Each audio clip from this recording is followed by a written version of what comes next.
ကဲဒီကနေ့ရင်းနှုံးသက်တာစားလို့ကောင်းမဲ့ဟင်းလျာလေးတစ်မျိုးနဲ့ကိုမိတ်ဆက်ပေးမယ်နော်အဲ့ဟင်းလေးကဘာလေးတွေဖြစ်မလဲဆိုတော့ကျွန်တော်တို့ဒီမှာချမောင်ဘူးနဲ့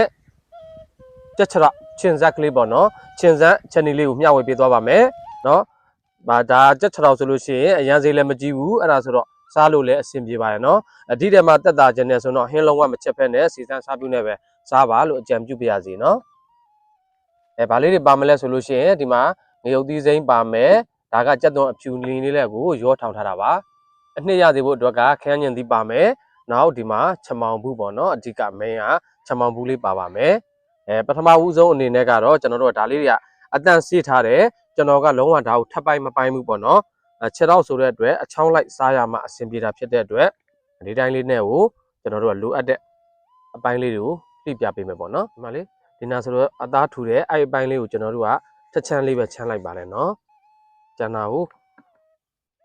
ဖြတ်တော့ပါဘူး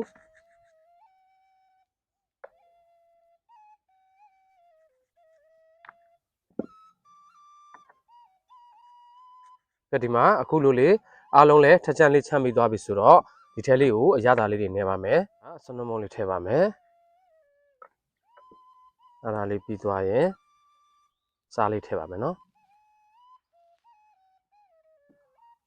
ပြီးသွားရင်ထုံးစံတိုင်းပဲအချိုမုံလေးကိုထည့်ကြအောင်စောင်းပါမယ်ဒါလေးစောင်းပြီးသွားပြီဆိုရင်တော့အရသာလေးတွေစိတ်ဝင်သွားအောင်ကျွန်တော်တို့ကနေပေးပါမယ်ခင်ဗျာ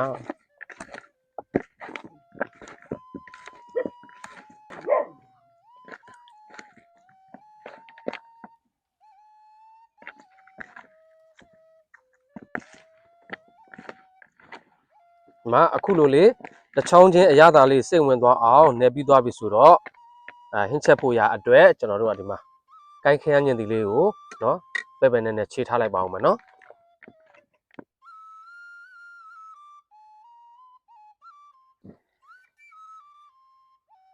အခုတော့ဟင်းအိုးလေးစပြီးတော့ချက်ပါပြီဗျာတက်တော့အဖြူနေရောထောင်ထားတာလေးထည့်ပါမယ်နော်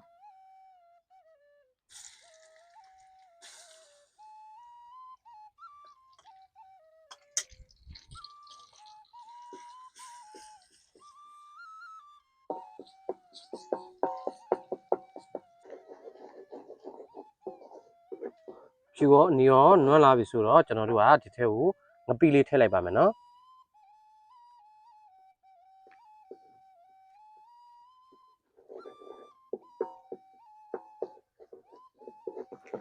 ငပိလေးလည်းကြက်သွားပြီဆိုတော့ကျွန်တော်တို့ကစောစောလေးကအရသာလေးနဲထားတဲ့ကြက်ချရောက်ကလေးတွေထည့်ပါမယ်နော်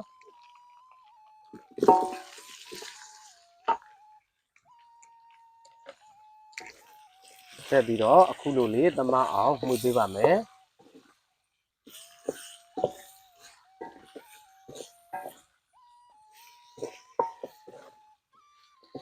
မှုပြီးသွားလို့ခဏလေးပဲကြာသွားပြီဆိုလို့ရှိရင်တော့ကျွန်တော်တို့ကဒီမှာငရုတ်သီးစိမ်းလေးကိုထည့်လိုက်ပါမယ်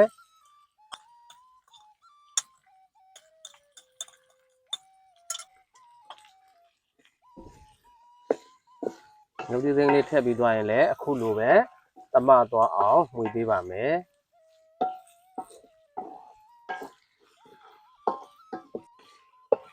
ငရုတ်သီးစိမ်းလေးထည့်ပြီးလို့နော်တော်တော်လေးကြာသွားခဲ့ပြီဆိုလို့ရှိရင်တော့ကျွန်တော်တို့ကကိုင်းခရမ်းညင်သီးလေးထည့်ပါမယ်နော်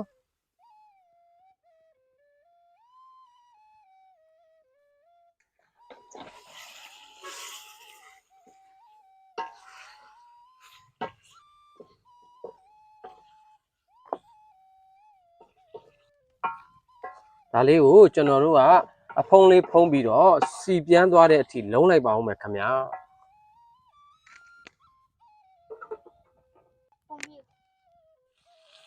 အခုဆိုလို့ရှိရင်တော့တဖြောက်ဖြောက်နဲ့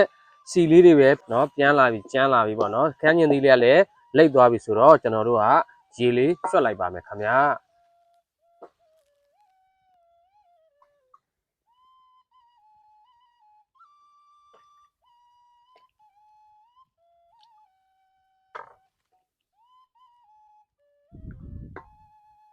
ကြက်ခြေထောက်ကလေးတွေနူးဒီအထိကျွန်တော်တို့ကစောင့်လိုက်ပါအောင်မယ်เนาะ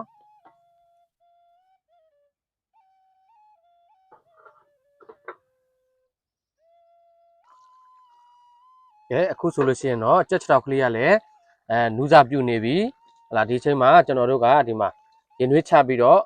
အတန့်ဆေးထားတဲ့ချမောင်ဘူးလေးတွေကိုကျွန်တော်ကထည့်လိုက်ပါမယ်နော်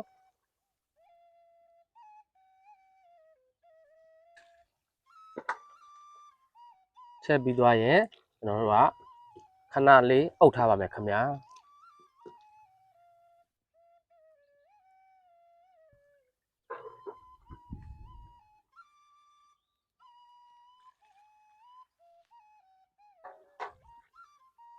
ဒီနေထားလေးရောက်လာပြီဆိုလို့ရှိရင်တော့ကျွန်တော်တို့က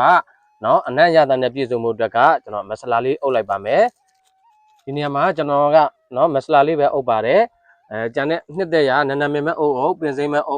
ပ်လို့ရပါတယ်ခင်ဗျာ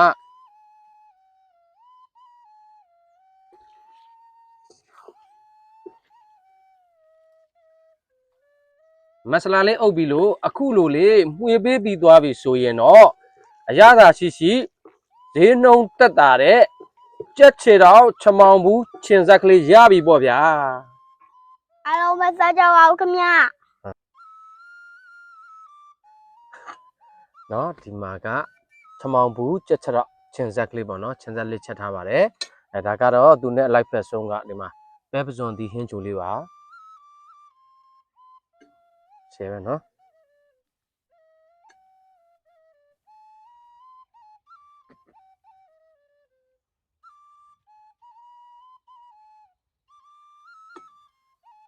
ဒါလေးနဲ့အရေးလေးနဲ့အနည်းအရေးလေးနဲ့နည်း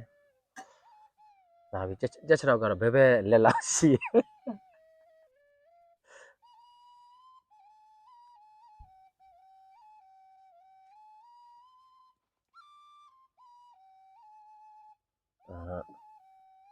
ဟိုမှာအယိုးထဲကိုပကန်း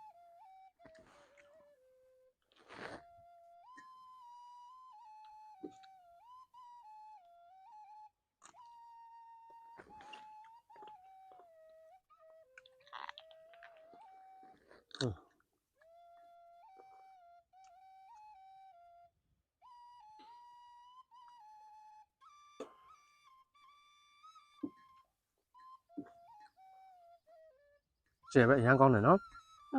တက်သားရဲ့အညင်းတန်းလည်းလုံးဝမရှိဘူး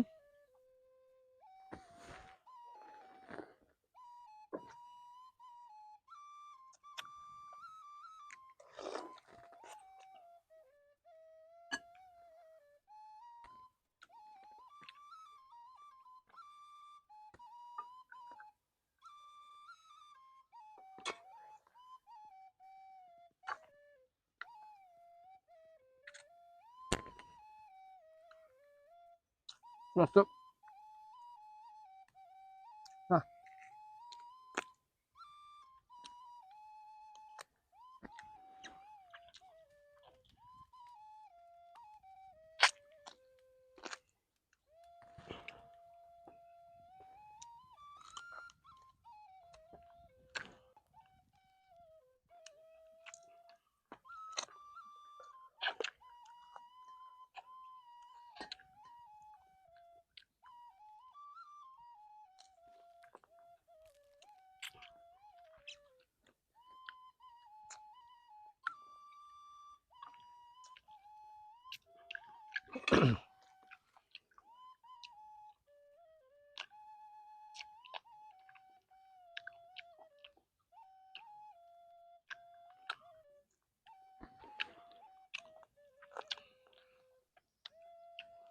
ရန်ကောင်းအယိုးလူလေးဝါရတာကိုမိုက်တာ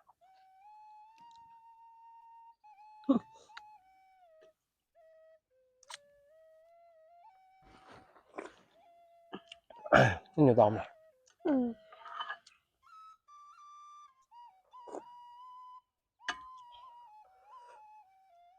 ကြိုးတစ်ချောင်းနဲ့ရွာ